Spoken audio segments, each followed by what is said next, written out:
Loveline is meant for an adult audience. Loveline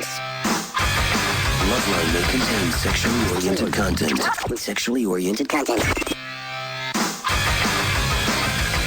Listener discretion is advised. This is Loveline. Loveline. With Adam Carolla and Dr. Drew. Hey, everybody. It's Loveline. I'm Adam. That's Dr. Drew. Phone number 1-800-LOVE-191. You're out of it. What's the matter? I'm angry. Why? I'm angry. It's just arguing with suits. Just idiots. No, this is Comedy Central idiots I have to argue with. I'm such an assful of everybody. Dude, I feel your pain. I'm so sorry. Here's what people don't understand about me, Drew. Please. You're a genius. Well, yeah. No. You're fair. No, I'm ready to go home. I'm dying to go home. Here's what I have to shout at every goddamn suit in this city. Please let me go home. Yeah. Please say one more thing and let me just go home. I just want to go home. Yeah. I want to quit. I'll walk away from anything at any time. I'm just ready to go home. Yes. I love my TiVo. I love my dog. Yeah. You know, me and the wife have good days, too. Really? You finally? I'm ready to go. I'm ready to go home at anything. Just keep going, everybody. Watch true. How fast I go home. I know. I can't take it anymore. Well, let's refine this a little more. Adam hates to work. Yes. And so whenever somebody arranges for him to lose a job, he's immensely grateful. Immensely grateful. And if you hassle me too much, I'm leaving. That's my whole thing. Period. I'm ready to go. Period. Yes. Yeah. Yes. It's my ultimate trump card. And unfortunately, no one believes that. They don't believe it. But Drew, please back me up. I'll back you up. Tell everyone how excited I am when stuff gets canceled or goes away. Anything. Adam does not get excited about. Well, correct me. He gets excited about like driving in the Toyota Grand Prix. If that got canceled, he'd be devastated. That's right. But if that's something, though. He'd rather sit at home and masturbate. But if he were to be on, what's a great opportunity of something he'd really like to do? Host the Oscars. Host the Oscars. Yes. Oh my God, would he be happy if they canceled that? Oh my God, that'd be awesome. Are you telling me? Yeah, awesome. Oh, awesome. And not in a facetious way. Genuinely excited about not doing this thing that would be such a joke. So how excited would I be if I got to not do the crappy Comedy Central show I'm supposed to do? Very excited. Elated. Idiots. All right, go ahead, Jill. What's up? All right, while she's mumbling, let me just say, what it first is. 10 callers I tonight. came up with a good name for my Comedy Central show, and the big boss man doesn't like it, and he's pissing me off. Just pissed off. I remember when you and I wrote a book, and we were going to call it, Adam is from Mars, Drew is from Pasadena, which I thought was the greatest name of any book ever. Yeah. And we were told by everybody, oh, no, that's retarded. What are you doing? I know. Would have been the greatest thing ever. This is even worse. Everyone likes this idea except for the head honcho. So here's my thing. You come up with a name. I don't even want to know what it is anymore. Who cares? You know what I mean? Yeah. This is what everyone needs to do. Like, you don't like it? Good. Come up with a name and don't bother me anymore. Start printing up stationery. Idiots. What's the matter? Jill. Yes. 29. What's up? Who are you talking to there? Yeah, who were you talking to? Yeah, you were muttering away to somebody. Oh, I was talking to my friend, my coworker. I didn't realize that you were listening to me. Where are you working? I work at a laboratory. For what? What kind of lab? It's a infectious disease. Oh, really? Doing microbiology? Yes, microbiology. Okay. Was your friend telling you what lab you work at? Because the friend's actually the lab tech. She's like the gopher. Oh, okay. Yeah, you're just cleaning beakers with a bottle brush? Right. No, I'm a med tech, actually. Med tech. Oh, I stir poo, and I test for STDs. You store poo? Stir poo. Stir poo. I test poo and big cauldron. Yeah. All right. My poo got on eBay or something. Remember that? Yeah. Yeah, I gave a sample and somebody released it. And now I think Anderson somebody checked like Jill into that and found out it may have been bogus or something. If I saw your sample, I would probably keep it. See? Sure. I don't want to know. No, I wouldn't use, keep it. I actually probably would sell it on eBay. I used some of Drew's fecal matter right helter-skelter on my rumpus room wall. No biggie. Gets a laugh. Once here and there. It's an insider. Well, you clicked over it, so you don't smell it. Yeah, but he Scotch guarded it. That's what I'm saying. Yeah. All right, Jill, what's up? Well, I'm married, and I have 4 kids. Wow. And my husband cheated on me when we first got married for, like, the first 2 years. Wow. 2 years? And 4 kids. Yeesh. And for some reason, I stayed. I don't know why. Yeah. Because your dad was a philandering a-hole, too. No, I love my daddy. My mom was a psycho, and she actually killed herself the very last time he cheated on me, and it was just too much for me. So I couldn't deal with it all. Hold on again. Okay. Your mom killed herself? Yes. When? 4 years ago. In response to your boyfriend, your husband cheating? No, it wasn't related, but it just happened to be about the same time that I found out that he had cheated on me. Wow, that's a good weekend. And I should have left, but it was just too much for me to deal with, so I didn't. And I see. Got it. Got the connection. Buried it all inside and, forgot about it. And well, now you take it out on strangers' fecal matter. Exactly. Same thing, though. Same thing with me. And what, 2 year, he had a 2-year relationship. Well, no, he would just he would meet girls, like, online or through, like, instant messenger. Oh, so he had multiple relationships. Yeah, he would tell him that he wasn't married, go meet him, try to sleep with him. All right, so what's the question? Let me talk to Drew for a second. Yeah. That's a sex addict. A sex addict. Although he's 20 probably at the time, 24. Let me ask this. Any hope? You know those people, and there's a bunch of them. There's, female news reporters. There's executives and television executives. There's car salesmen. Do they ever have a chance at being a human being? You know what I mean? There's publicists. Not without a lot of work. Do you know those people? You and I see them very clearly. Mm-hmm. It's like that movie Them. We have our sunglasses on and we can tell which ones are the actual aliens. You know? I'm playing Roddy Piper, Roddy Piper in this one. You get to be my black sidekick. Nice. My point is this. I see people that I know aren't human beings. Yes. They're flesh, they're blood, they're bone. They stand. They actually do. They make good money. They have employment and all sorts of stuff. They have wives and children like this guy. Yes. They feel like they're filled with sawdust. Yes. Maybe horsehair on a good day. Yeah. They're not human beings, and they're all over the place. Yes. And they're educated, and they're parents, and they're teachers, and they're lawyers, and they're everywhere. Yes. Not human beings. Yes. Agreed. We know the guy. These guys are usually salespeople. They're very difficult to get to change. You just look in their eye and you realize that no matter what it is they're saying, no matter what it is they're telling you they're feeling, there's nothing there. It's sort of... It's kind of serial killer. Yeah, it's a little sociopath light. It's sort of narcissist light. It's like a sociopath means narcissist. It's like, my feelings don't matter, therefore your feelings don't matter either. Here's my theory about these people. If you told them 100 innocent people would die in Kuala Lumpur when a ferry flipped over, although obviously you would have no way to trace it to you, or you get a new Mercedes CL55, but they take it back. Flip the ferry. Well, I mean, the question is can it be traced to me? If it can't, take it. Flip it. You know who's becoming that character on South Park is Cartman. Drew, what are you talking about? I thought you'd like the reference. Cartman, you're watching too much South Park. But he really is now. They're being portrayed exactly like that. Okay, my point is there's a lot of real-life Cartmans walking around out there. Absolutely. She's married to one of them. That's right. What do you do? What do you do about a guy who's 2 years into marriage and he's just having multiple relationships? This is sexual compulsion, sexual addiction, and he has to stop. If he's unable to stop, he has to lose things.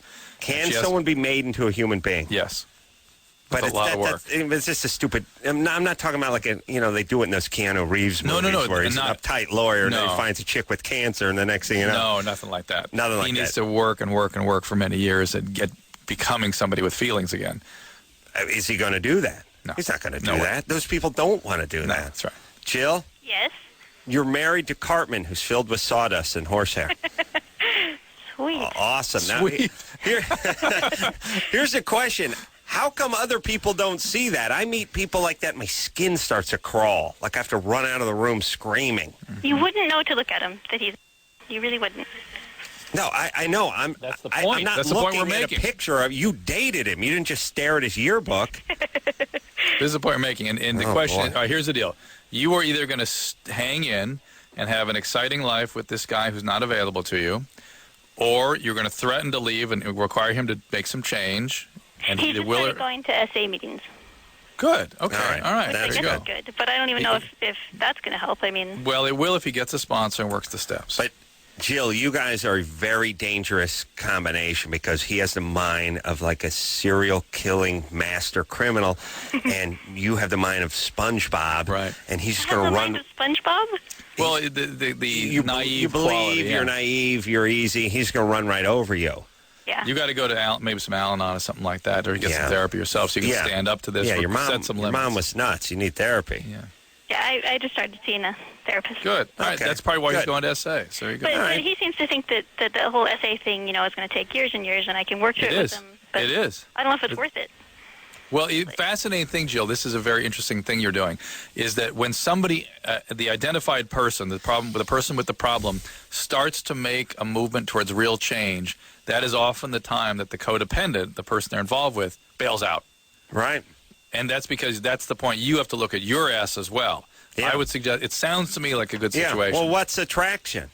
I know. Why The were you sickest attracted to this a-hole. this horrible a-hole in the first place? Okay. And now, whatever that is, he says he's going to go take care of. Now that's gone. What's left? Right. Just a bunch of spray-on tan and Aquavelva and Vitalis. Oh, yeah. Yeah. Vitalis is great. Great product. The hell. Mike, Yes. Really? I'd like to do an endorsement for them. Mike, you're 30. Yes, I am. What's up? Well, okay, I'm going to make a real long story real short. Please. 10 years ago, a buddy of mine from high school came out of the closet, told everyone he was gay. I was cool with that. We had always been tight since we were little kids. 5 years ago, he comes back into my life as a friend, only now he wasn't Brandon, he was Brenda. Okay, now... Let me say this. Drew brought this up before. It's like Steve has to turn into Stephanie and Right. Brandon. How about you went ahead and lopped your dork off? How about you just go with Sheila? Yeah. You have to pick a name that starts with the same first three letters. Yeah, let's go Consuelo. Yeah. Just pick Yeah. a chick name you like, not Yes. some crappy name that sounds like you're a chick version of your. Yeah. Well, we knew him as Don. He's now Donatello. Or Donnie. Or Don. Yeah. Donna. He's Donna. He's Donna. Really? As a matter of fact, I'm guessing your parents would be happier if you picked a name that was further Yeah, from they could the one they tried they to could give you. erase the original name from all the documents. Yes. Well, I mean, what is it? It's like, you knew him as Ray, so now his name is Raylene. Well, here, I got to deal with Mike because there's a problem here. Yeah? Mike. This is a bigger problem. People, when they get a sex change, just pick any chick name you like. But the more elaborate, the better. Because after all, you're going to a lot of trouble. Okay, but just figure out who your favorite soap star is and take her name. It does not have to start with the same two letters. There you go. All right? Yeah. What's he on, 5? Hey, Mike. Yes. Being gay and having a sex change operation are usually not related. He came out of the closet and told everyone that... Hey, Mike, stop repeating the story. Being gay and needing a sex change operation are not related. Okay. So when you thought this story up, it sounded right to you. Yeah, but it made sense. most male to Right. female transsexuals actually do that to have relationships with lesbian females. Aha. Sorry, Mike. Well, I'm not... I don't Nice know what try. to tell you. It's a true story. It's true. All right, so keep going. Anyway, keep going. All right. The problem is we've been so tight for so long, now that he's a she, I'm starting to develop feelings. No. Romantic feelings. No, you're not. Boo. Yeah, I am. She's Look, pretty good looking. First off, I rarely say this. You should pray this is a bogus call. You should be begging for bogosity, Mike. I'm going to give you two choices. Bogus or bogus? Which one is it? Neither. All right, where did Well, he... then, well, Mike, you have bottomed out, Let's my keep friend. going. Where did he have the operation done? Out at UCLA Medical Center. Yeah, they don't do them there. so there you go. There you go, Mike. That's what he told me. Just because you talk like Seinfeld doesn't mean we're going to believe you. All right, hold on. Let's just keep... Seinfeld. All right, Okay, listen. Mike. The whole thing with sexual orientation and gender identity they're two separate things. There's sometimes can be both off. That happens. I'm not saying it never happens. All right, you know what? Well, you know why I'm intrigued, and I'm intrigued because he's clung on to this horrible story. I know, that's why with two hands. Keep going, Mike. So what would you like from us? I just want to know. I mean, our friendship has already changed. What would you like from us? Do you think that I should attempt to have a relationship? Yes, I do. Yes, I do. That's not a question, Mike. Right? That's not really a question. Mike, we're only angry at you because you're clinging to your horrible, bogus question. Well, no. Under the bogus Geneva Convention, you have to come clean when we call you on it. You understand? And we called... Adam, I swear to you, if this was bogus, I wouldn't even be on the phone with you, man. I'm sitting at work right now on my lunch break. All right, so... Hold on. Let me tell you something. You're calling from Michigan? Yes. Is it 2 in the morning over there? What time is it over there? Midnight, something like that. 1. Right now, it's about 1 o'clock in the morning. All right. Bad sign when you're taking lunch at 1 a.m. That means the career's not going as good as it could. Oh, it's a factory job. All right. Let's get into Mike a little bit. What kind of factory? Automotive? No, actually, we produce parts for power plants. Steel parts for power plants. All right. Interesting. And I'm starting to warm up on Mike because he's working with his hands. Yeah. And what are you eating for lunch? You pack a lunch? No, I usually just run down to Mickey D's or something. There's one about 3 blocks down the road. Well, open till 1 a.m., huh? They got 24-hour Mickey D's in Michigan. That's why we're one of the fattest states, buddy. Yeah. Really, like I said, shouldn't it be a law that you can't sell stuff with more than 700 grams of fat after 2 a.m.? You would wish. It'd be nice. All right, so Mike, you not a big hit with the ladies normally? I haven't had any problems. Generally, it's just that I've grown. I've known this person for years, and it just seems. All right, but Mike, I'm natural, but I guess I don't know. That's why I'm calling you guys, man. All right, Mike. Well, first off, as you know, I believe everything happens for a reason. All right, it's number one. Number two, if you are truly attracted to this former man, that means things have not gone real well for you in the chick department. Drew, we all know when a guy is riding high and having his way and having a good time with the ladies, and we know when the guys are clingy and desperate, and this is a fine example of that. How come if you had a girlfriend, you've been married? I was married once back right out of high school. What happened with that? It turned out real bad. She was a cheater. She was a cheater. And I've dated since then, but, I usually work 12, 16 hours a day, 5, 7 days a week. I know people, look, first off. 12, 16, 5, 7? Yeah. My schedule varies. Works about 190 hours a week. Drew, let me tell you something about Drew when he was a young man. Drew worked 20-hour shifts, 8 days a week, and still found time to bang the Jesus out of everything that moved in the hospital. And I'm talking everything from the morgue up to the top office in the penthouse, and everything in between. You understand? I'm talking lab techs. I'm talking ambulance drivers. I'm talking janitors. I'm talking about the guy who refilled the vending machines. Anyone who came into that place got a sound thrashing from Drew sexually. You understand? So don't give me about schedule. There's always time for sex. Yes, Drew? Oh, sure, Adam. Yeah. As a man of passion, Drew has to admit I'm right. Mike, this is the act of a desperate man. If it's true. If it's true. Which, by the way, it just isn't. It isn't. But Mike, we'll keep going as it were. Here's what you need to do. How many pounds overweight are you? Oh, probably 30. Yeah. I'm 6'3". I weigh about 280 pounds. Ooh, 30 pounds. Yeah.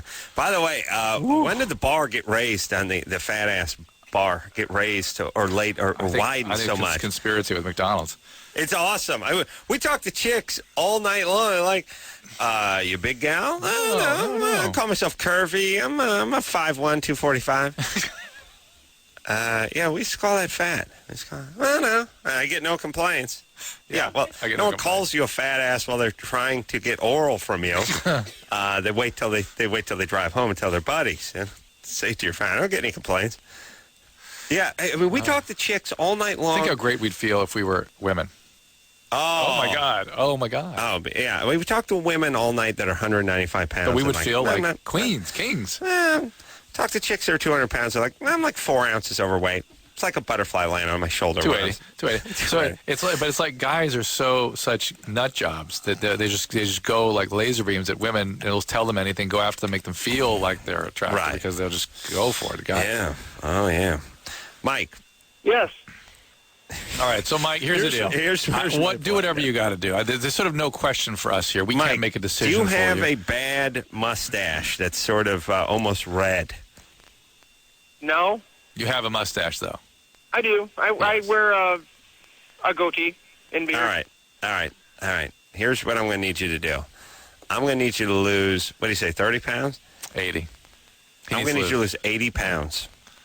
And work out. And start working out, and then start meeting some chicks. But listen, here's the deal. You're dating a guy who used to be on the lacrosse team with you in high school, who's now a chick. It's going to screw you up. It's got some boundary issues. It almost would be better if you were attracted to a transsexual for the first time kind of thing. Yeah, and what happens come reunion time? Your date looks familiar. Let's do. Yeah.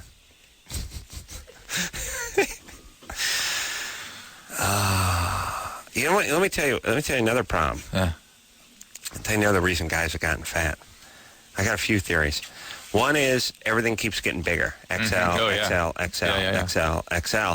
And your ass is like a goldfish. It fills. It'll fill the space. And if the tank keeps getting bigger, the fish will keep getting bigger. Yeah. Put on. We've gotten in this before, but few things. Few things. One is the stuff. Put on a pair of jeans from the 70s. Slap on some Zeppelins, or what you used to wear, Drew? Chemin de Fer? Yeah. Ferragamos. Those are shoes. Oh, no. What was it with an F? Jordache. I don't know. Yeah, Put some Jordache on and try to stuff your fat ass into some Jordache. You put a pair of tight jeans on, you go out and eat a mint. You can feel your belly pushing on the waistband. Yeah. Now, you put on a huge sweat outfit. I put on Juicy's. A juicy sweat outfit. Right. You get on a mammoth sweat outfit, you go hit the buffet, you just keep going, you just keep spreading out. And the next day, you just put on some cargo shorts that are like 4 feet long and 8 feet wide, and you have to use 30 feet of rope to keep them up, and you just you never feel it. Go put some tight 70s crap on. You'll feel like hell. Ladies, put a tube top on, put some hip hugger jeans on. Ugh. Guys, put some of those jeans that zip up in the back and in the front on them. Oh, my God. Here's the thing. If that's the fashion, if that's what people are wearing, if you put on 6 pounds, it's a big deal. Yeah. You feel it when you put your pants on. You know it. Yeah. You wear sweatpants, you put on 180 pounds, you wouldn't know it. Now, let me tell you the other thing. Facial hair. Uh-huh. You want to know why fat guys always have beards? Or bearded guys are always fat? Give them a chin? It's like the one thing that really hangs out. Now, as a guy, the only thing that really gets fat on you is your face. Everything else gets husky until about 300 pounds. Yeah. You know what I mean? Yeah. You want to put a long sleeve lumberjack shirt on and tuck it into some jeans, put a big belt buckle on, some boots. You'll just start looking like a bouncer. Big guy, yeah. You just look like a big guy. Yeah. Except for we see your 3 chins. Yeah. But you grow yourself a nice beard, now you're just a big old lumberjack. Yeah. See what I'm saying? Yeah. So now what these guys do is they grow a beard and they carve in like a goatee. A chin. They give themselves why do you think most fat guys have goatees? Yeah. You get to make a chin for yourself out of hair. You've made a hair chin. Do you understand? Yeah, it's I get it. My head, I just look like a fat 13-year-old if I shave this thing off. I look like a 13-year-old with a thyroid condition. So I'm going to grow myself a chin. Beautiful. And a jaw. So between that and the sweatpants, now the biggest dudes you'll ever see in the world are dudes with sweat outfits on and goatees. Yeah. Like if you said, what's this dude? What's he wearing? Hey, he's got one of those sort of velour sweatpants and sweat tops on an outfit and a goatee. You'd be like, oh, he's 400 pounds. You know what I mean? Yeah. You're profiling though. How dare you? All right, I'm just saying, you go to a clean-shaven and some chemin de fer jeans, you got a skinny guy. All right, let's go do that right now. Oh, first, I got to say, first 10 callers tonight, just like every night this week, they get on the air that are over the age of 18 will get an iTunes gift certificate valued at $99. Now we can go to break. All right. Yeah? Yeah. All right. When we come back, Jim sweats excessively. Let's wait to see what comes on. Shattered pelvis, blood settled in testicles. Again, no one cracks their pelvis or breaks it. It's always shattered. Shattered, yeah. Shattered. What? How do you think he did it? A fall. Oh. But I mean, like it's not, Thank you. not a car accident. He didn't do it in He didn't do it in the space lab? No, not a car accident. He fell from a height. You know, All right. But what? Skateboarding? Construction. BMX. Falling off a scaffolding or something. All right. Roofer. I'm going... Roofer. Come on. Let's see. Let's see. I'm going bicycle. All right, let's see. Bicycle. You a Mormon? Clint. How'd you do it? Car accident. Such an idiot. You a Mormon? Do you understand what kind of anti-clairvoyant power you have? That's not a shattered pelvis, then. I know, but do you understand that you said not a car accident, Yeah. anything but a car accident is a car accident? Acetabular fracture. This is him. But do you understand Yes, I was perfectly tuned in. the sort of counterintuitive powers that you have? Yes, they're remarkable. Someone's got to take you to the track. Oh, yes. That's where my powers really come Drew, to bear. who do you think's going to win this race? Lucky lady. All right. Take Jezebel to win. Right? Mm-hmm. All right. Let's take a quick break. Be right back after this. Hey, everybody. It's Loveline. I'm Adam. That's Dr. Drew. Phone number 1-800-LOVE-191. Clint, who doesn't have a... Well, look, everyone says they have a shattered pelvis. Anyone who gets their pelvis gets injured says shattered. Yeah. Let's hear what it actually is. I think it's acetabular fracture. Clint? Clint, what kind of fracture is this? Acetabular. It's complex. All right, so that's not a shattered pelvis. That's an acetabular fracture. It's what you get when you straighten your feet out in a car accident. It pushes your femur back into your pelvis. What happened with the car accident? The old story, heroin junkie steals a car, runs from the cops, Hey. runs into me. Oh, my God. Were you wearing a seatbelt? Yeah. Do you have airbags? Yes. What kind of car were you driving? The classic 96 Subaru Legacy. Was the guy going fast? I was probably going about 70. He was probably going about 85. Wow. Where do you go in the same direction? No, he was coming at me, and I swerved at the last second. He lost control of his car and came into my lane. So he sort of clipped you. Yeah.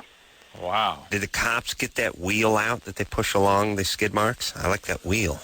I wheel? don't really I remember. think that's for fatal accidents and stuff. No. They get that wheel. They want to see how long the skid mark was. Yeah. A little clicker wheel. Measuring it out. Yeah, realtors use it once in a while, Yeah. guys who do industrial carpet. Yeah. Okay. You know you've arrived when you have that stick with the wheel. I did that around my house. I was impressed. Oh, yeah. That's I gotta get one of those. You know you've arrived when they have the one with the big wheel. Oh. Clint, I want that. Yeah. how can we help you tonight? Well, I had a lot of internal bleeding, and my testicles and other parts swelled up very large when the blood started to settle. Yeah. So that's not so much from the that's not from the acetabular fracture so much as you had some bleeding in your pelvis. Right. Wow. Was it a bladder injury or something? What happened? Lacerated kidney. All right. Okay. Yeah. Broken ribs and all that. Did they have to remove the kidney or is it okay? Oh, it's okay. Oh, my goodness. Well, what do they do when your kidney gets lacerated? They leave it alone or they take it out? But they don't fix they- it? They can fix it sometimes. Well, if it's lacerated, don't they almost have to fix it? Will it fix itself if it's punctured or scraped? Or That is not my area of expertise. I'd imagine there's some times when it could repair itself. Wow. And so this guy was running from the man, huh? Yeah. Are you suing the police force or anything good like that? No, I've looked into it. Sure. I feel really bad about suing people, so I generally try to stay out of that. What happened Good to the heroin guy? It's getting blood out of a turnip. He doesn't have anything, so How about his Survived. injuries? Yeah. he's fine. Nothing happened to him. Nothing ever happens to those guys. Or maybe it's the way it always seems. Maybe when one dies, who cares? You know what I mean? All right. But, We used to call it the law of inverse worth at the hospital. yeah, gangbanger. Right. Gets 20 bullets in him, he's fine. Right. Yeah. And The kid who's graduating and going to Harvard next month, and he's on his prom night and stray stuff. bullet. Straight bullet takes him out. Pow. Yeah. But it's also inferior genes, too. No, Adam. Yeah. It's because everything happens for a reason. Oh, I believe everything happens for a reason, Clint. Sorry about your pelvis being shattered, but I do believe that happened for a reason. Acetabular fracture. Adam, come on. That's having fracture, right. All right, so, Drew, what should he do? He's just reporting that to us. That's all. It's all right. interesting. It'll get better. Hey, Clint, were the cops pursuing? The cops were pursuing this guy. Yeah. Mm-hmm. And it's we have that out here in Los Angeles. No one wants the cops to chase the guys. I would like them to either chase them and just pounce on them immediately, or leave them alone. But what they've here's what we have in this. Did you see city. the one today? The guy had 2 kids in his arms when he popped out of the car. 2 infants. Did you see this? All right, now I'm not. I've been wrong a few times. Oh. But I know in my heart of hearts I'm not wrong this time. Jewish or Asian? Come on. I'm not going to tell you. Tell me this guy wasn't a Jew. I don't want you to be right. I know when I said this just sounds like the work of a Jew. Running from the cops, got his kids in the car. Not They belted in. tased the guy. Still took 5 guys to bring him down. Well, now we're definitely talking about a Jew. Yes. I know. Got a pager on him. He's wearing a stethoscope. Stethoscope over his shoulder. Yeah. Here's the thing. The cops need to just start shooting away or not chase at all. What they do now is they just pursue until the guy runs out of gas after he sort of canvasses the entire city. Yeah, nearly kills 400 people. I had a guy, I know I've told this before, I had a guy go up my street when I used to live over on Beechwood Canyon. Mm-hmm. Guy went up Beechwood Canyon, guy drove all the way through Beechwood Canyon, guy came down Beechwood Canyon, guy came out. Now, here's the thing. When you go up Beechwood Canyon, there's really only one way that lets you out. Same way you came back in, right? Yeah, just park a car there sideways, and that's the end of the chase. But he came down, and he drove all the way through. Now, he started in Hollywood and drove all the way through Hollywood. Then he went up, saw the Hollywood sign, then turned back around and went back down again. Then he went to like San Diego or something, right? No, he hopped on the freeway, and he went through like Griffith Park and Traveltown and the 5 freeway and all that kind of stuff. And then he got back up and he headed for the West Valley. And then he drove it. Finally ended up abandoning his car somewhere in like Canoga Park, like Devonshire and Roscoe or something. Jumped out of the car, ran through some like old folks' home, and they tackled him. Some guy's backyard. That was like 3 hours, and he'd covered like 180 miles. Along the way, could have ran your kid over 1,000 times. Right. He was up top at Beechwood there. Let's park a car and go ahead and have it out with him. I have a feeling, I was on Scarborough tonight. He was asking, why does this happen? Why is that? Well, first of all, they get no punishment for this stuff. And secondly, I think in days of yore, they just go, pow, pow. Yeah. You're going to hurt somebody. No, and cops are and the lawyers have created such an environment that everyone's scared to do anything. So all we do is nothing, which is obviously worse. You just ride behind him 75 feet and just watch him run over people and drive up on the sidewalk. It's awesome. Lily? Yeah? By the way, he'll sue you if you put a few slugs in his tire and the car spins out of control and rolls over. His family will sue you, the guy who stole the car. Crazy. That's the beauty of it. Go ahead, Lily. Hello. My girlfriend won't have sex with me anymore, and the only thing I can really correlate it to is the fact that I've, over the course of the year, lost a bunch of weight. And I guess she's feeling insecure. No. How long have you been in this relationship? 3 years. A little over 3 years. You lost a bunch of weight and she's feeling insecure? Yeah, nonsense. Hey, Lily, one of the things that... You don't think people want to have sex with people that look better than them naked? That's everyone's goal. Well, I mean, we used to, like, almost every day go at it, in the living room with the lights on, in the pool hall bathroom, everywhere. And now it's like, if we have sex at all, it's in the bedroom, under the blankets, with the lights off. And half the time, she doesn't even get completely naked. Is she on medication? No. Is there anything else going on in her life or your life? She's having a lot of stress at work just because of bureaucratic crap that's happening with the office manager and the boss sleeping together, and she's catching flack. But, I mean, that just recently started, like, within the last month, and we've been sort of slowing down sex over the last... Well, I don't know that this has been documented anywhere, and it's certainly not true of all lesbian relationships, but I've had several lesbian friends tell me that one of the well-kept secrets amongst lesbian relationships is that it's very common for them to stop having sex after about 6 to 12 months. Some continue, but many just stop. And that's a very, very common thing in lesbian relationships.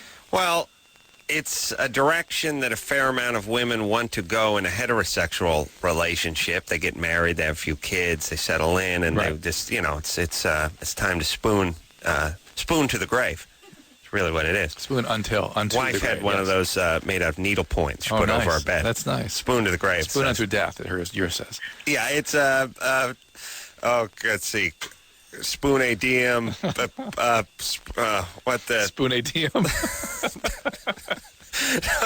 it's a Latin thing. Spoonatum. It's corpus. It's a spunus corpus. Okay. It's spunus corpus diem. Today we spoon, tomorrow we're dead. I think it's roughly how it translates. Yes. Translates. Yeah, it's a nice needle point. You want her to make you one? I want the sunshine of mine, though. Okay, with the sun? Little flower, yeah. Okay. Spoon a corpus diem. All right, what are we talking about? Well, we have an expert here on lesbianism. What's going on? Is that you have Michelle, engineers Michelle? You heard that? Lots of You're lesbian yourself. You have lesbian friends. Yeah, I hear that a lot. Yeah, it happens. Yeah, a lot of straight friends too, heterosexual couples as well, married couples. Oh no. No. How dare you? That's my delicate sensibility. But you have to spice it up, do different things. Yeah. Well, I mean, we had been doing different things, and she'd never had any complaints. And I mean, she was always very comfortable with asking me to try new things and do new things. And all right, let me float a few ideas. One of the reasons this may happen, Drew, is oftentimes in a relationship, in a lesbian relationship, hold your ears, Michelle, one of them was some sort of past victim of something. So they get into that sort of hypersexuality thing, and then they get this sort of shutdown phase. Right. So you guys meet, you're going at it everywhere, early and often, and now she's shut down. Which is a sign that you're actually more intimate. People that are trauma survivors can be sexual with people that they feel sort of negative with, but when they feel actually genuinely vulnerable and intimate, they can't show the sexual side of themselves. Any past trauma on her side? No, I mean, not that I can tell. She has wonderful parents who are very supportive, and she just finished school, and they put her through school, and she's just what you call a biological lesbian. No, she never asked her. You never asked. It could have been a neighbor, an uncle. Well, no. I mean, because I was raped when I was 12 years old, and we talked about that. Oh, well, that's on your side. She was, she was like, I've never been through any of that. If you ever need to talk, blah, blah, blah. And, I mean, call Loveline. Okay. All right, so you're, well, just as long as I'm right, just as long as there's a lesbian couple, one of them was victimized in the past, that's all I care about. That's all you need, yeah. All right, so thank Christ you were raped. I know that came out the wrong way. Please take it in the spirit in which it was intended. But phew. So, all right, so Lily, you've lost weight. Is she a big girl? She is, but I find that attractive. What's she coming in at? She's 5'7". She's coming in right around 200. And not big by our Loveline standards. Yeah. And you used to be a bigger girl, and then you lost some weight. Well, when we got together, I was actually about the same weight and size I am now. But over the course of the relationship, we get comfortable. I'm a chef, and so I cook. Oh. And just being comfortable with someone, you kind of start to let things slip after about the first year. Yeah. And I got back to where I started. And all of a sudden, and it has been like the last, Hey, Lily, I would suggest you drop that theory. That has little or nothing to do with the weight fluctuation. You were this way, then you got heavy, then you came back to this weight. Who cares? Yeah. Yeah. Okay. She's probably going through it. There's a couple Something's of up with her. Something's going on with her, and you need to talk to her. What could be going on with her is just her sort of cadence. She could just be a 22-year-old chick who wants to get it on twice a month, and that's it. Or maybe the relationship's winding down. She doesn't want to look at that. Or maybe she's stressed out, like you said, or depressed at work or whatever. Lots and theories, it's but to speculate is useless. You need to talk to her. Lily is a horny. I bet she's not straight. You know what I mean? She likes to cook. She likes to get it on with the lights on. Imagine finding a chick that's like really into cooking. What happened to chicks with their sewing and their cooking? Here's the thing. Let me tell you something, Drew. Let me tell you what. Let me tell you something. Oh yeah. Drew pointed out that she was a couple of bells. Forgot about that. But still, all right. So we shut the light off. Here's the thing. Women used to cook and they used to sew. They used to do things like that. They used to mend things. They used to put buttons on stuff. Take and care of fix people. things and do stuff like that.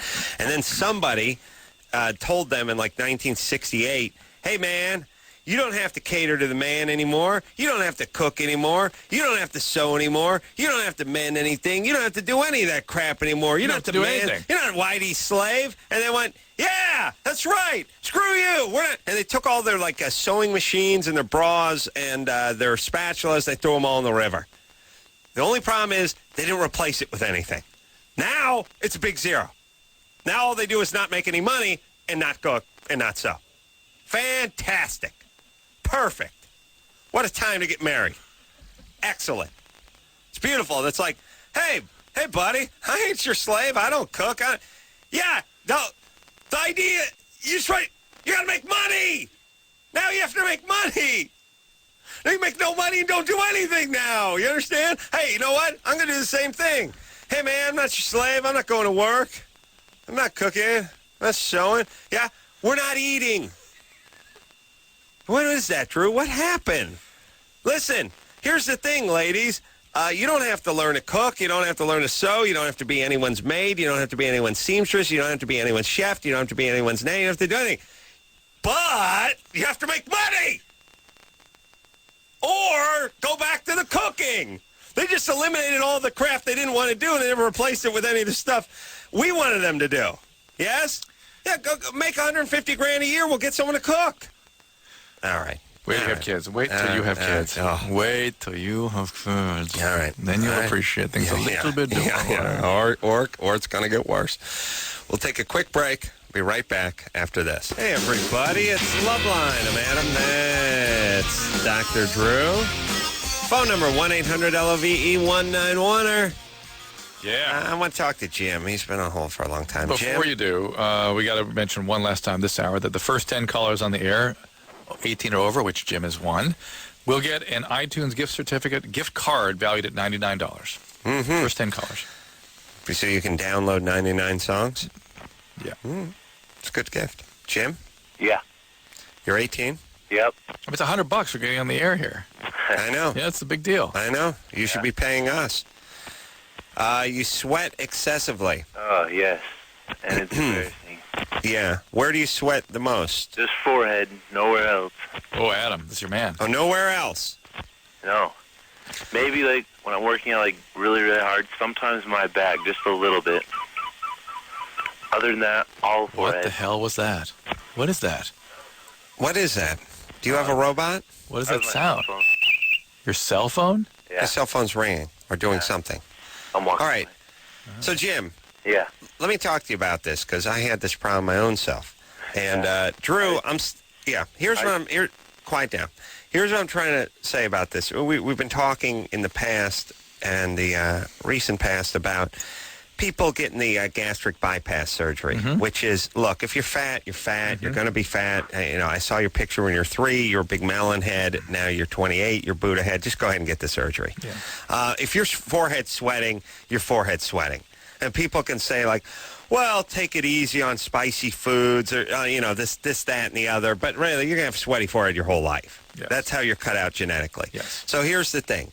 If it's a big problem for you, and it is for most people, have sweaty foreheads on dates. You look shifty. You look nervous. People think you're high or you're lying, or possibly both, or you're lying about not being high. Too. It's a lot.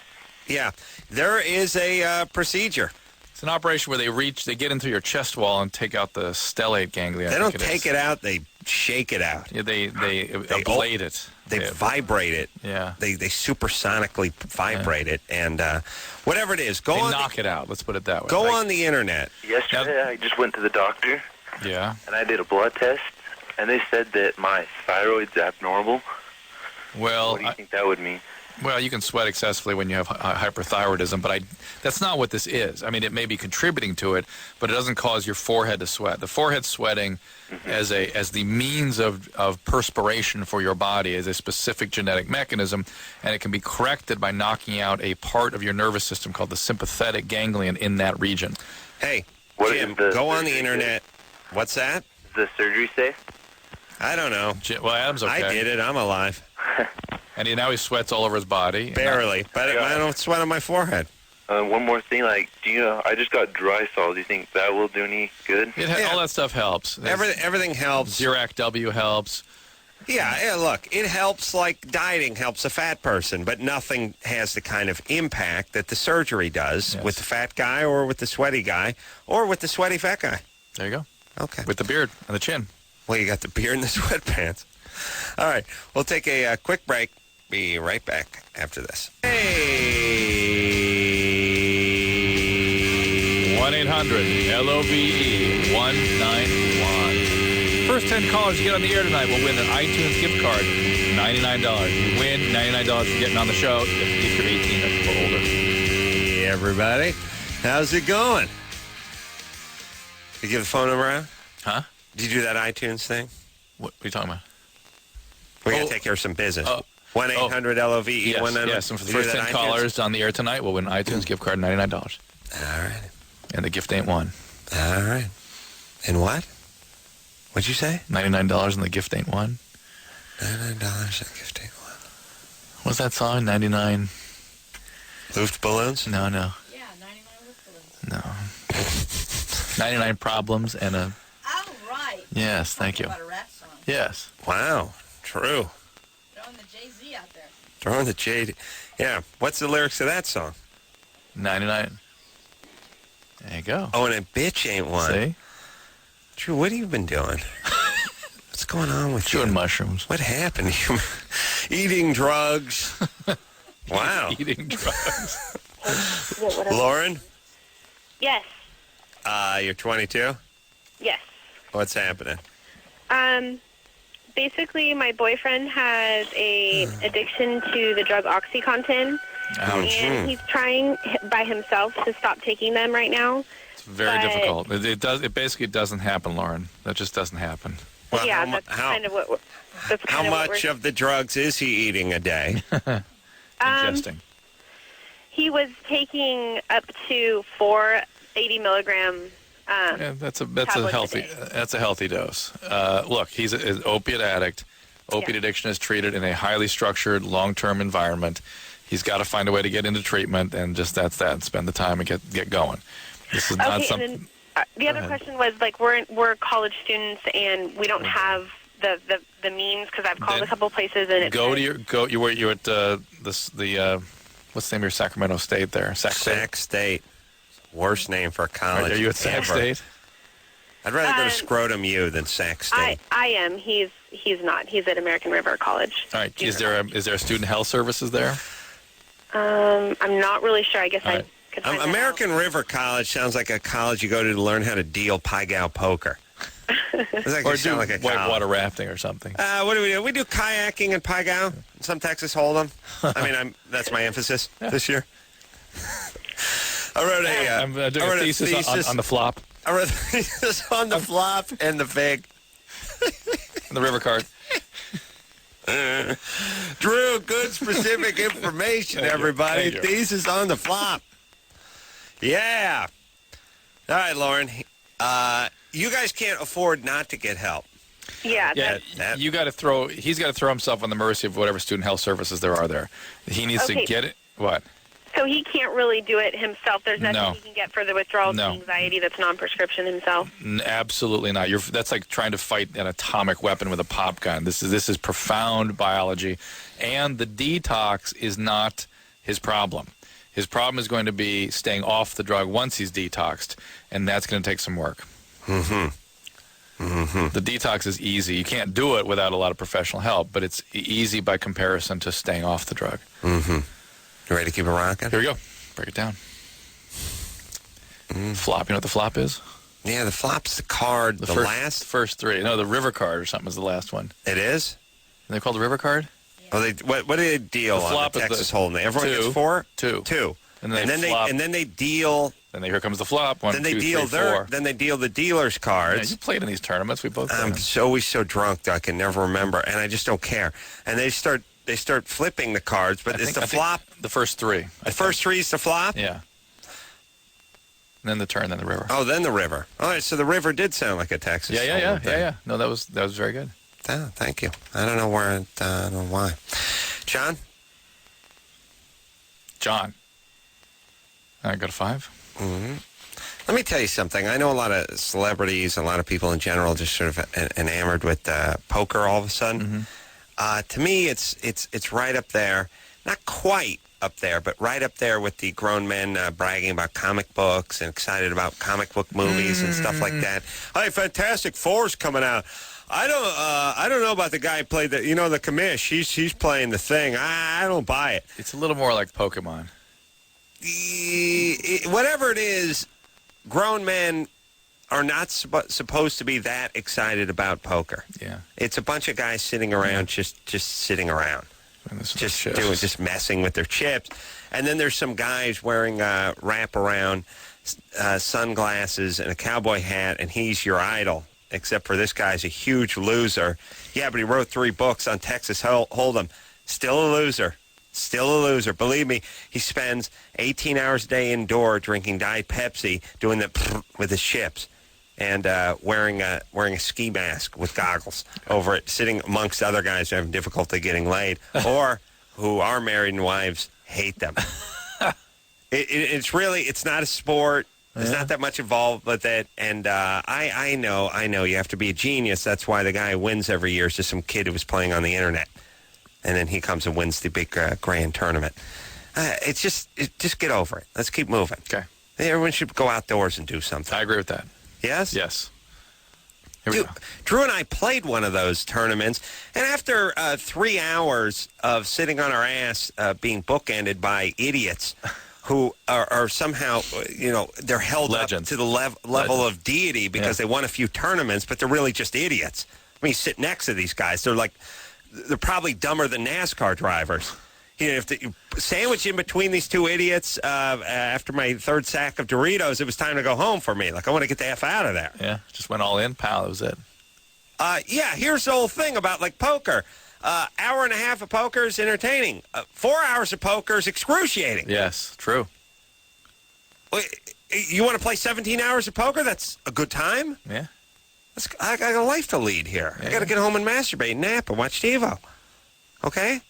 By the way, your production crew for TLC doesn't know about that pastime of yours. I had to bring them up to speed with that today. TiVo? No, the masturbating and napping. You managed to meet some people without talking about that. Wow. Yeah, it was John? Shocking. John? Yeah. What's up? What's up, man? You're 25? Yes, I am. Here we go. What's going on? Well, I'm very much hardcore addicted to porn, and I want to try to stop or cut down or something. Well, if you're really addicted, it's like being addicted to anything else. There's no cutting down. It's about being cold turkey on it. Oh, hell. But how do you do that? Because it's like eating.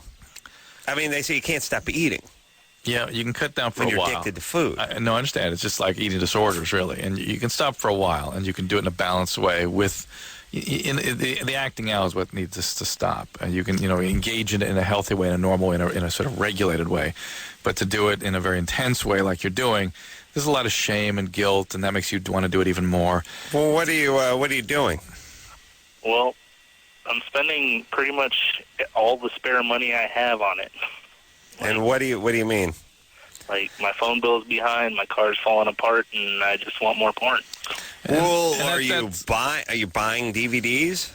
DVDs, magazines, online, everything. And that's signs of addiction. When there are consequences, when you have financial consequences, legal consequences, relationship consequences. Well, that's a online, those sites. How many times you beating off a day? I'm up to 8 or 9. Hey, it's a little light. Like see up around 12, but you're moving in the right direction. To stop when the tip starts bleeding. Thank you, John. There's a treatment center out there. Wait. They call it the Meadows out near you. You're in Arizona. It's beautiful. No, it is. Check out the Meadows. They deal a lot. They might be able to be treated in an outpatient environment, but they do deal with sexual addictions there. Okay? Well, this is sexual addiction. This is it. Yeah. Do you have a girlfriend? I did. And this cost you the relationship? Yeah. Now, usually these guys... Is there some substance abuse worked in? Because usually you have a few beers, and then that's when you start dialing the phone sex numbers. Or he was a cocaine addict. Been a big drinker. Haven't used drugs since I was young, 16, 17. Did you get strung out on something when you were 17? No, I was just smoking a little weed here and there. All right. Usually, though, these guys, hang on a second. Usually these guys get on to prostitution or other things. They get into more and more stuff. Here's the thing. It's tough to spend a lot of money on stuff like DVDs and magazines because the stuff's just dirt cheap these days. You have to start getting into prostitution or really start going through a paycheck because a DVD is, $5.99. You know what I mean? Yeah. And there's everything is so packed with nougaty porn goodness that you'd be hard pressed if you're just watching DVDs. John, are you seeing call girls? No. Do you ever think of what's that? Not interested in actually going out and finding call girls. All right, good. All right, good. How you doing with how's your relationship with your mom? Yeah, I guess so. All right. Why don't you get yourself some help? Get yourself a girlfriend, and get a job and fight to keep it. These guys usually don't stop when the girlfriend comes around. 8 times a day. Yeah. No, sometimes women, if you find somebody that you're interested in and you don't want to lose, they can create some consequences on occasion. Give you a little incentive. True. At least force you to sort of keep it together if they're around. But there's at a certain point, your brain at a certain point, when you cross into a zone where you're into this sort of super compulsive addictive behaviors, it's hard to dial that back. It's very hard. Can't argue with you. Alan? Yeah. 29? Yep. Hey, What's thanks, up? guys, for taking my call. I appreciate it. Thanks for calling, Alan. Absolutely, anytime. Drew, I need your help. All right, here we go.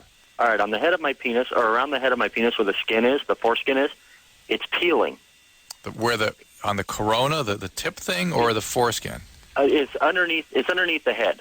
Like when you pull it all the way back, the skin all the way back. Yes. It's right around the top of the head, or the bottom of the head. The corona. There's a ledge there. Yeah. And sort of packed in under the ledge. Right. Is that the crown? Corona, it's really called, I think. Does that mean crown? I guess. Where's my anatomy book? Here, I'll look it up. But here's the deal. That's usually either infection, like a yeast, or just some sort of like eczema. Little yeasty on the pectoral. That's right. Well, there's also bumps on the side of the penis. Yeah, that's usually pearly penile papules. So nothing. So what you need to do is clean it super clean, washcloth, soap, clean, and then like a hair dryer, like a handheld hair dryer, bone dry. And if that doesn't take care of it, get some hydrocortisone cream over the counter. And if that doesn't take care of it, then you need a little help. Now, on my left leg, though, it's got a big bruise on the side of it that I didn't hit it on anything. Is that part of that? No. This whole thing's freaking me out. So. Yeah, I could tell. The bruise, you hit something. You just, young guy, you didn't realize it. Oh, okay. Yeah. I mean, Adam? if there's other spontaneous, Al, if you get spontaneous bruises elsewhere, I would definitely look into it. Okay, and Adam, you're a god. I just wanted to tell you. Yeah, a little yeasty on the pectoral. Thank you, Anderson. And Drew, thank you very much. All right, Alan. Thanks. Good luck. Thanks, Alan. Go forward. Let me tell you something. Go forth. Yeah, and do not propagate. Yes. Let me say this. Procreate. Yeah, procreate. I was doing this interview with this guy from this Minnesota newspaper, and I was telling you about this the other day. I don't remember. I said something about he never saw any movies. Oh, yeah. Sports reporters are horrible. Yes. Anyway, we're talking about X Games. We're talking about X Games, talking about motorsports, and I think we're talking about Supercross. I like to watch the Supercross. It's the gut-busting sport of warriors, Drew. Did you know that? Nice. Yeah, I go down to Anaheim, watch my big Supercross race. And this guy brought up a point, which is there's a young black guy who races Supercross. His name is Bubba Stewart. Guy was phenomenal in the 125 category, and then they moved him up to 250. And I think he had a couple of injuries or something, but the guy's a phenom, and he's young. And he said, now, what about the success of Bubba Stewart? You think it's going to open the door to the inner city youth getting on, joining the ranks of the Supercross? Because, as you know, not a lot of brothers riding Supercross. And I said, and I never really thought about it, because it's just one of these things that they always did. Like, Tiger Woods has now opened the door for black people to play golf. And then I started thinking about, well, it's been 10 years. I don't see any black guys. I don't see any young 13-year-old inner-city guys. I drive by the clubs. I don't see a whole bunch of brothers out there, young black kids. And then I thought, maybe young black kids don't want to play golf. Right. And I thought, when I was 13, I didn't want to play golf. Sure. I wanted to play football. Right. Or play sport that was like a... Physical. Yeah, anything but Texas Hold'em or golf. That's what you do when you're 70. Right. Not when you're young and you're angry and you're from the inner city. You want to dunk a basketball. Right. And throw an elbow. Yes. And then I thought, it's really stupid and condescending and sort of racist to suggest that these guys have to open the door. Yes. And it's suggests that we're holding everyone back. Right. B, it's super condescending. It's one of those sort of politically correct lefty things that they do, sort of like affirmative action that they don't realize is really racist, like suggesting that these people aren't smart enough to make their own decisions, or suggesting that if a guy wants to play golf and he's black, he can't play golf, or if he wants to ride Supercross, he can't ride Supercross because he's black. And by the way, how did Tiger Woods and Bubba Stewart get in it? Right. No black guy to show them the way. Right. They just happened to grow up with a dad that wanted them to play golf and a dad who wanted them to play Supercross. Ride Supercross. Yep. And so they got on a motorcycle, and guess what? They won races. Yep. And they won tournaments. Yep. So they got to keep going. I guess on some level, at very least, it creates a relatable figure. Something gives them the idea to go that way, which is nice. But it's really, like I said, I don't know. Dude, does any other culture need that, and isn't it condescending? Yes, it is. It's and horrible look, do I that told kind them, of stuff. I don't think young black kids are really into motocross just because they're not really into motocross. Right. There used to be all white guys in the NBA, and now there's not anymore. What happened? Well, black guys wanted to play basketball. That's what happened. Yeah. What happened in Supercross? I guess black guys don't want to ride motorcycles. Yeah. And I guess the same with water skiing and a handful of other sports. Yes? And when they do, they will. When they do, they will, but they ain't into it now. Yeah. I never really thought about it, but it's sort of racist to suggest absolutely. that this is what's necessary and that everyone has to open the door for everyone. Mm-hmm. So listen, all the brothers who are listening, if you want to ride a motorcycle and you're 13, go get yourself a bike and go do it. Yeah. Yeah? Yep. Or golf. Why isn't everyone on a golf course black now? Or half Asian and black or whatever Tiger Woods is? Where's all the young black guys? Remember those Nike commercials from 8 years ago? Oh, it's nothing. Inner city floodgates. Yes? Yes. Where are they? They're playing football. They're playing football. Yeah. They don't want to play golf. Right. Yeah, but there's a guy who's half your race who's doing it. By the way, a bunch of white guys were playing golf when you were that age. Did you want to golf? Oh, yeah, because I got to do everything white guys do. That's my thing. Yeah. A lot of pressure being black. Guy who's half black plays golf, you got to do it. You got to do something you don't want to do. White guy, your own dad plays golf, you don't want to play golf. That's right. Yes? Yes. All right, let's keep going. Megan? Yeah? 25? Yeah. What's up? Hi. My question is, my boyfriend and me have been together for like 2 years, and he always wants to try anal sex, but every time we try it, I almost vomit. Like, it makes me gag. And I wonder because you're having like a visceral reaction, like it hurts, and you I don't know. I don't know what it is. I just like I even if I try to like. Or he goes that deep. Well, let's switch. Let's just sort of step back and consider that statement in relation to any other behavior. So every time roller coaster. Yeah, every time I ride a roller coaster, I retch and gag and nearly vomit. Right. What are you going to do? What's your response to roller coasters? I don't know. Or are you going to try to figure out how to overcome the nausea to ride the roller coaster? Maybe you should build a roller coaster in your backyard and start getting used to it. Yeah, or just not ride the roller coaster. Because your body's telling you something. It's not good for you. It's not what you want to do. But it's her boyfriend likes amusement parks. Well, she can stand in line. Stand there in line with him and let him wave to him as he goes on the roller coaster, and away he goes. All right. Okay. And by the way, many other rides at the amusement park. Many. Yeah. That would be just as enjoyable as the one that makes you vomit. Might I suggest, well, it's not the Buccaneer. It starts with an F, but it's pretty close. So that Buccaneer is a good ride. It's the Buccaneer if you replace the B with an F. It's the big ship that Yeah. swings. Those are the rides we had growing up, kiddies. Here you go. Here's a fulcrum and a stick. There you go. Yeah, 1 minute you're going that way, and then when you stop going that way, you just eventually slowly start going the other way. But you liked it when you were 4 and your dad pushed you on the swing, so we're going to recreate that for you here in the amusement park. Yeah, it's Buccaneer. It's like being on a swing, except for sitting next to scary strangers. On a swing. On a swing. Yeah, same thing. Yeah, the Buccaneer. I like that one. I did too, because it looked like a pirate ship. Yeah, but it felt good. It didn't give me a headache like the rest of them. I like all pirate-related rides. I know you did. Yes. Especially those that incorporated astronaut themes. No, pirate. But pirate astronaut. Oh, yeah, that's what I wanted to be. Yeah. The first one. Still working on it. Mm-hmm. Yeah. I mean, is there anything better in Pirates of the Caribbean when you're 9? When we were that, are you kidding? When we were that age? Oh, my God. Is there anything better for any 9-year-old? Or well, now they're jaded. You don't understand. Oh, really? It's like, Yeah, I know they're like video games and stuff, but they're the sort of animatronic stuff and everything. There's so much of that now. You realize how much of that A lot of animatronic stuff? So, yeah. Yeah, everything's like virtual, whatever. Those guys had the pirates like talking and stuff, and the arms moving around. I know.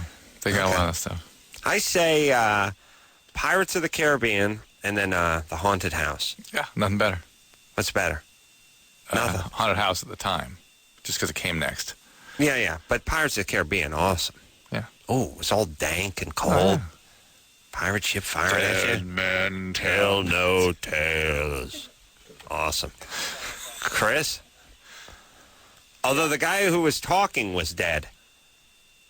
It was like skull and crossbones. No, that's a different one. That's the guy. Avast ye mateys, and danger lies ahead. That's the skull talking to you. Then you go into that cave, and that's when you get the dead men tell. Who says dead men tell no tales, though? Perhaps he knows too much. Remember that the guy's telling you a story about the pirates, and you got to actually pay attention to that. I was, here's the wole thing with the Carollas. I went once when I was 5. The next time I went, I was 45. No. It's actually into the future. Yeah. You haven't been yet. Yeah, but here's the thing. If the skull and crossbones is talking, then I think dead men can tell tales. You know what I mean? Yeah, well said. 5 minutes earlier, I was talking to a skull. Yeah, he was telling tales. I understood him very clearly. And then you fell off an edge of something. He could have said you were gay, or that he had pictures of you masturbating, and you know what I mean? Yeah. So, you know what I mean? Which is it? Yeah, forget it. I hate that ride. Very inconsistent. What are we to believe? Chris? Yeah? You're 19? Yeah. What's up? Yeah, my girlfriend and I, she's into sex and M, like S&M. Sex and M. Mm-hmm. Yeah. And I'm not into it, but I don't know how to, tell her. We talked about it a few times, and... What is it she wants to... Yeah, maybe. No. What is it she wants to do? Well, she, wants to, tie me up to the bed and, use a whip and stuff, And so you haven't done that? No, we haven't yet. And you've been having sex, but you are having sex with her? Yes. And why haven't you done this? I'm just not into it. I don't. Well, now, wait a minute. I thought... Whoa. I thought you haven't told her you're not into it yet. Well, we talked about it, but I don't know how to tell her, because she, keeps asking me. Now, Chris, now it's starting to sound bogus. If you haven't told her you're not into it, how have you avoided doing it? Well, easily. That's just what you do. We talked about it, but I haven't told her, because she keeps asking me. All right. Well, she could technically be right, which is they had sex. She's talking about stuff she'd like to do, and he kind of ignores it and just has regular sex. All right. Now we can't hear him. It's not really a question, too, which is she wants to. What do I do? Yeah. Oh, well we have to kill her and bury her in the desert. It's just a non-question. Yeah. Well, first off, do you really need a long explanation on why you don't want to be tied up and have your ass beat with a cat of nine tails? How many? Have your attorney draft something up. It should come as a shock to her. Yeah. You know what I mean? Come on. Tell her you're normal and you don't want your ass beat. There you go. Period. Yeah. Okay. All right. All right. No. That sounds bogus. No question. Yeah, You didn't have a question. Yeah. Let's take a break. Yes. When we come back, girlfriend wants to act out date rape scenarios. See, this is true. Yes. All that. Yeah. After this. Hey, everybody. It's Loveline. I'm Adam. That's Dr. Drew. Phone, 1-800-LOVE-191. Here we go. First 10 callers that have been on the air tonight will get an iTunes gift card valued at $99, and you must be 18 years old or older to win. Bad Religion in here next week. Always a good time. Smart guys. Ooh, Dexter from The Offspring called me today. Oh, flying. I got to call him. Oh, no. Well, I wasn't home. Uh-oh. I'm calling him back. We're going flying, baby. Good. And I'm going to take the stick. Yeah. Yeah. I could be on that plane. Yeah. Steven? Yeah, hey, what's up? What's up? Yeah, hey. Hey. Your girlfriend... What? Did you guys feel the earthquake today? Yes, I did. Did you feel that? Yeah, it was funny. I'm trying to figure out... No, I didn't feel it, but what time did the earthquake hit? 2:30? 11:55? What? 11:55? No. No, it hit later, didn't it? Yeah, it was like 2. Yeah, it could have been. It happened earlier. It was really... Okay. How do you get so specific with the 11:55? Why don't you say new? If you 55 part. I think it was 1:55. Oh, or 2:55. 1:55. I know it's about 2 because my kids were in a movie at 2, and I was, I was working on my TLC show, bitching and complaining about earthquake and earthquake rehab, and how this building has been here since 1939, and it went through every major earthquake Southern California has put before it, and it's fine. And now, because we're doing an addition, we have to build it like the goddamn Merrimack. Right. And the camera guy said the earthquake hit during the crazy jag about the earthquakes in the city and how long this house has been here. Interesting. Yeah, so I feel like I caused it. Oh, yeah, I'm sure. Because I have powers. You know what's weird? You see how the quake went? It has this little stuff beforehand. I'm drawing an earthquake for Adam. Yeah, Drew did... the seismic waves. Seismograph with Dr. Drew. I felt this part, which I found weird. The little tiny stuff that came before. And then the big stuff you didn't feel. I had a Coke can sitting next to me, and I saw this. I heard this kind of... just a little rattling of the can. I mean, the tiniest bit, and I thought, I hope that's not an earthquake. And then, pow, the house started moving. Are we heading for something big? We're heading for something. I don't know. All right. But here's the deal. We have to be punished now because this was a daylight, far exceeds the 2-hour time zone before or after sunrise or sunset. Right. So we're going to have to get nailed in the middle of the night now. Well, I barely felt this one. I mean, I was sitting outside just on a folding chair, and I didn't feel anything. I felt it was pretty good size. Well, it's weird. It was like a 5.3, and they knocked it down to like a 4.8. 4.9. Where was the epicenter? Out by us. Ukaipa. Yeah. I'm not here in South Pass, so I felt it pretty good. All right. I live in a house that's probably 80 years old. Drew, where were you, in Pasadena? Yeah. Yeah, I was out in the valley. We're closer. Yeah. I was sitting around with 8 people, and I was sitting on a job site with 25 people, and no one said a word. There was no missing. This was definitely an earthquake kind of thing. Yeah. I'm just saying, it didn't hit the valley very good. There's 25 guys all working. No one said anything. That's the thing about the earthquakes. You never know where they're going to... Yeah. All right. So anyway, Stephen. Yeah, my girlfriend of 4 months, we talk about sex, and she wants me to, sneak in at night and do it like a date rape or forced rape upon her. Mm-hmm. But when I was younger, when I was, in 6th grade, a family friend had done some sexual things with me.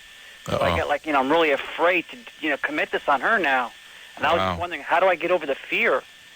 I mean, there's nothing, she wants me to do it. She keeps on mentioning it. So I was just wondering, what can I do to get over the fear of doing this to her? What's up with her? I don't know. I've been going out with her for 4 months. Why, is that bad? They say not necessarily. For women is being raped. I don't know. It's a number one fantasy, but some girls do. Don't you listen to Casey Kasem?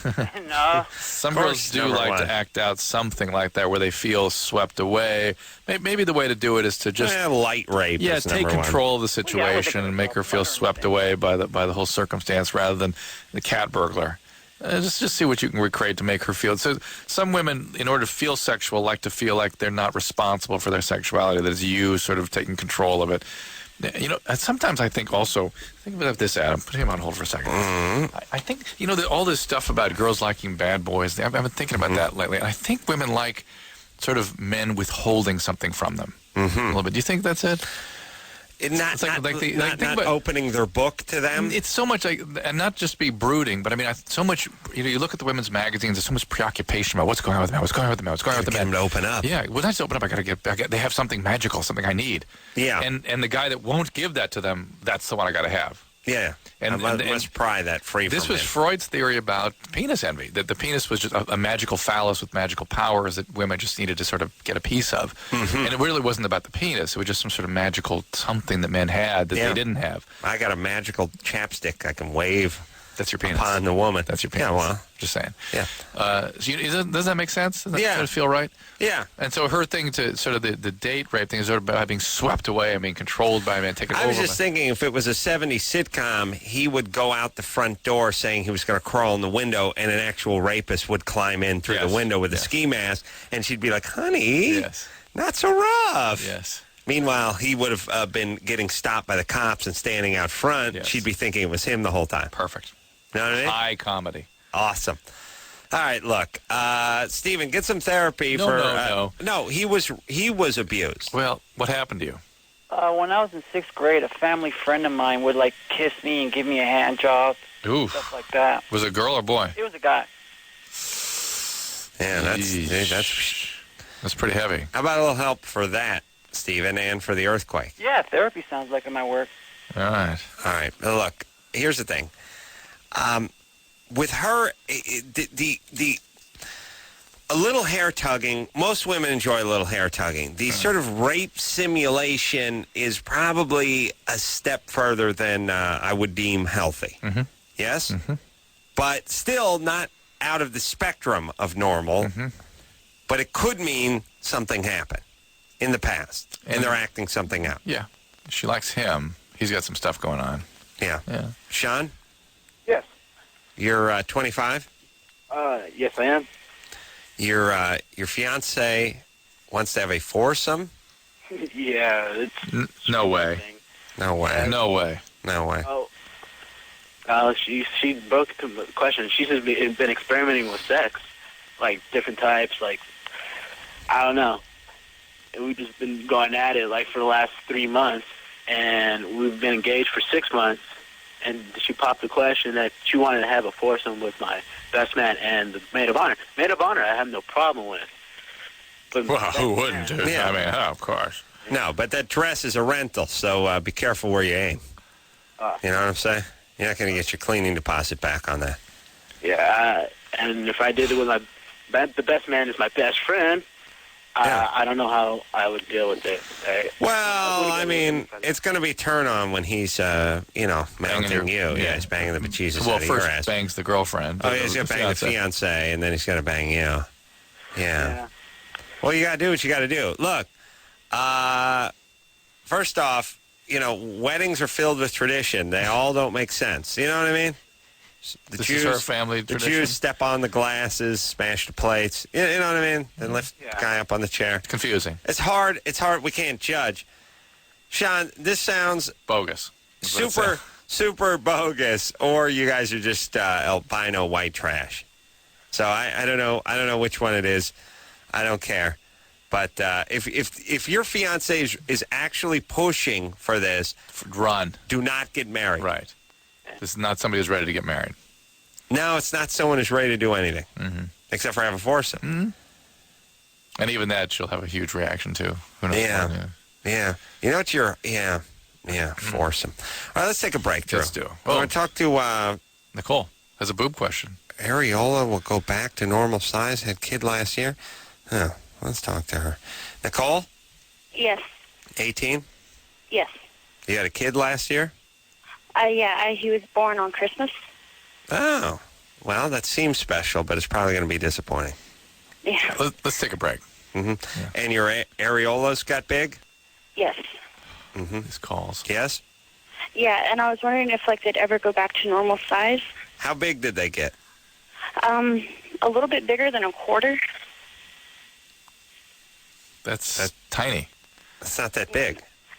No, because mine were smaller, and then during pregnancy they got a lot bigger and they got a lot darker. Oh, they got bigger. Hold on a second. Write that down. It was quarter size. That's not very big. No, because they were smaller. And then they got bigger, and then they got smaller. No, then they got bigger. Then they got darker. Darker, yeah. All right. Fantastic. No. We should have quit right. All right. Hold on, Nicole. We're going to talk about your areolas after this. Yeah. Yeah. It's Loveline. I'm Adam. That's Dr. Drew. Phone number 1-800-LOVE-191. Got to talk you off the ledge. Nah, I'm done. I don't want to do that. I don't want to do this stupid Comedy Central show anymore. They're hassling me. I'm not doing it. Nicole? Yeah? You're 18? Areola. Yeah. Yeah. So, all right. So you had tiny areola before, like dime-sized? No, they're more like normal sized. But I was talking to my husband during the break, and he was saying, Hey, Nicole, let me tell you. Let me give you something real quick. Do not start every sentence with no. Okay. It puts people off. Yeah. Especially if you're going to repeat what they said. Right. Quarter is normal size. No. Okay. Okay, so you've got a normal size now. No. My husband was telling me they're more like 50-cent pieces. No. Okay, so see, women have no ability to judge size. Yeah. Although they do know a small penis when they see one.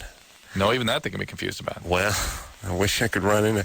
No. Oh, extra small. No, how dare you? Here's the point. So is it how many inches across would you say? About 2, 3. 3. Okay. 3 inches is now getting to the opening of that coffee mug, so it's no longer. No, that's 3 3/8. Oh, really? Inner diameter. Okay. ID.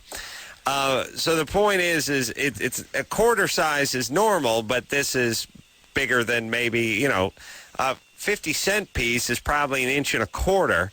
Pardon the pun. And if you're talking about 2 or 3 inches, now you're getting a sort of coffee mug size. Now, have you gained weight since the pregnancy? Yes. Have your breasts remained large? Yeah, they keep getting bigger. All right, well, that's where the areola is stretching out. Well, does that you can't make do sense? that math? Look, what if you painted a face on a balloon and then you blew it up? You put some extra air into it. Would the face get smaller? Just stay the same. Yeah. How dare you? Nicole, right? Your breast is getting bigger and the stuff that's attached to your breast is growing as well as your breast is growing? Yes? Okay. That's the way that works, Nicole. So if you lose the weight, things go back down. How's your weight? How much weight you carrying? I weigh about 196. Ooh. All right. Well, let's go ahead and call that 200 and say you want to get back down about 50 pounds, right? Yeah. All right, there you go. We'll do that, and I bet those areolas shrink. Yep. Okay. All right, you sound angry and depressed. No. No? Everything's cool? Yeah.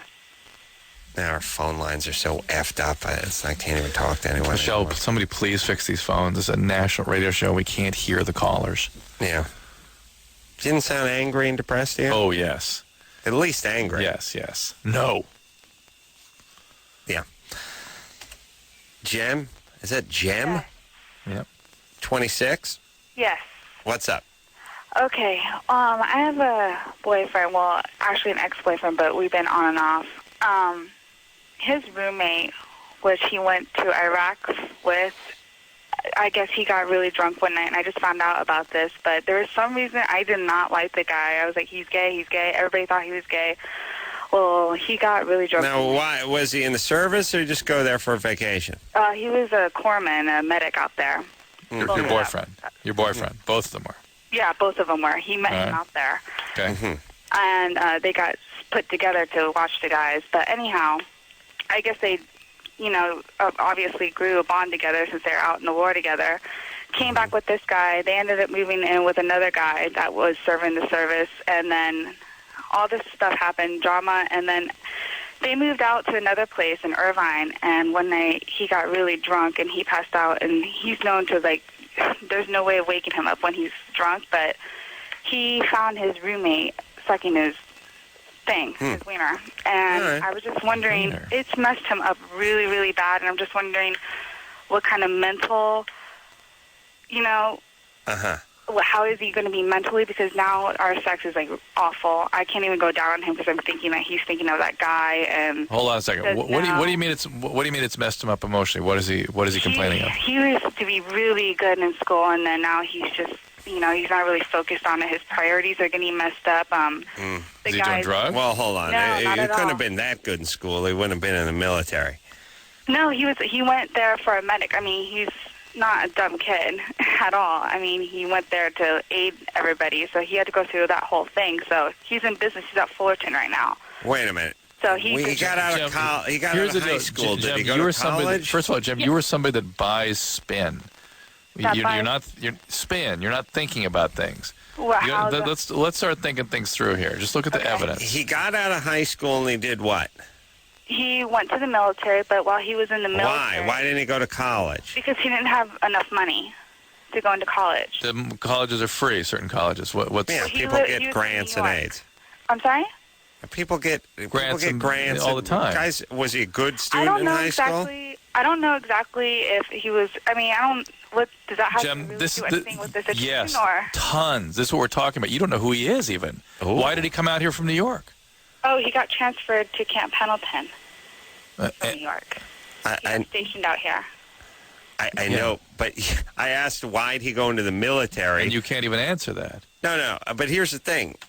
I said, why did he go into the military after high school? Why didn't he go to college? And he said he couldn't afford it. And you said college can be free. And he's like, he's from New York. So he went, so he couldn't qualify for any of the I thought she was saying he couldn't go to UCLA without paying I wasn't even going there. I was just saying this guy's moving around. Something's going on. He's leaving something. What the hell's going on here? Yeah. But in New York especially, there's all kinds of services he'd get for nothing. So why didn't he go to college in New York? Why didn't he? While he was in the military, he still went to school because when he graduated, he went straight into Fullerton. I mean, when he got done with the military, he got accepted into Fullerton. So he finished his AA while he was in the military. Okay, and what's he studying in Fullerton? He studied business and marketing. Okay. All right. And then what happened to his schooling because of this? When did this episode happen with the roommate?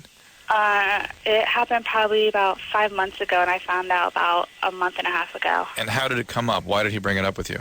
I was at the house when the roommate came home, and he said to get out of his face, my ex-boyfriend, and he's all, I told you I pay for psychology, appointments, and we can get this all straightened up, and all this stuff, and they ended up fighting, and of course I was there. I'm like, what were you guys fighting about? And he's like, I got to tell you something. I'm like, yeah, you do. And he told me, and I was uncomfortable.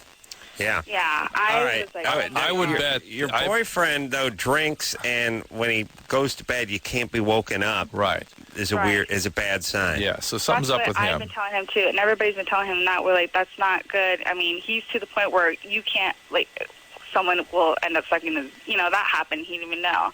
I've seen how unconscious he gets when he drinks. And all right. Yeah. All right. So he's an alcoholic. He went to the military for unclear reasons.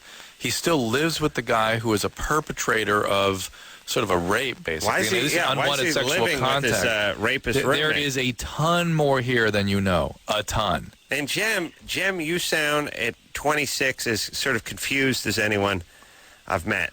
So Yeah, what's up? What are you doing? Well, I'm confused. Well, I'm studying interior design. I'm nearly done. I have a couple more semesters. Well, there's something much more going on here. Much, much, much more. Yes. How should I approach him and ask him? Well, here's the deal. It's gonna be tough because just believe us. There's something going on with this guy. Yeah. Was he a victim? Yes. Is there more to this or to him? Yes. With the alcohol and the military stuff, and still living with sense. Jim, and still living with a perpetrator. Why is he still living with this guy? Oh, he's the guy made to an agreement to not stay at the house because they have lease. I'm sorry.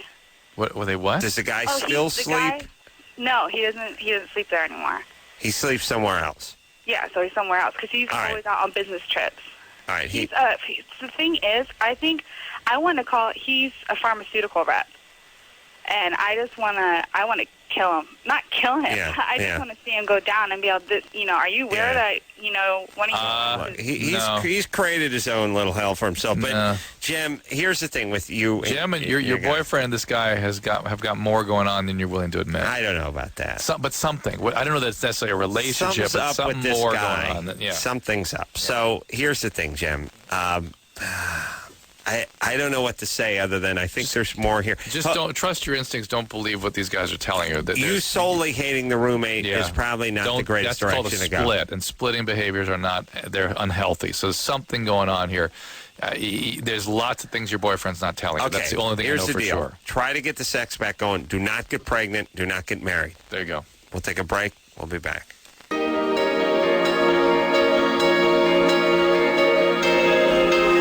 Well, everybody, that's the show. That's the week. I want to give some thanks for thanks are due. I want to thank producer Ann for doing a great job all week. I want to thank Junior.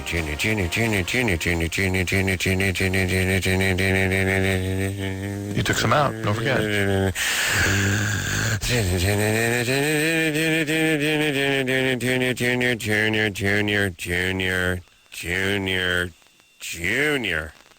Junior producer Lauren for doing a fantabulous job. I want to thank engineer Michelle for being so candid on air, so fresh, so unfeminine, doing a fantastic job for us. And, of course, engineer Chris, and then engineer What's-His-Nose on Thursday or Sunday. We have too many people working on this show now. None of them working hard, just everyone putting in 45 minutes here, 10 minutes there. I want to thank phone screener Patricia. She is our newest star in a galaxy of Loveline stars. Big fan of this young lady. Big fan. Not a big gal, but I'm a big fan. So. And Anderson. Oh, yeah. Engineer Anderson. I'm going to call you, buddy. You're damn right I'm going to call you. You're a dick. Until next time, this is Adam Carolla for Dr. Drew saying mahalo. Jill? Yes? You're married to Cartman, who's filled with sawdust and horsehair. Sweet. This has been Loveline. Loveline. The opinions expressed on this show are not necessarily those of the staff, management, sponsors, or this station. The producer for Loveline is Ann Ingold. Loveline is a presentation of Westwood One Entertainment.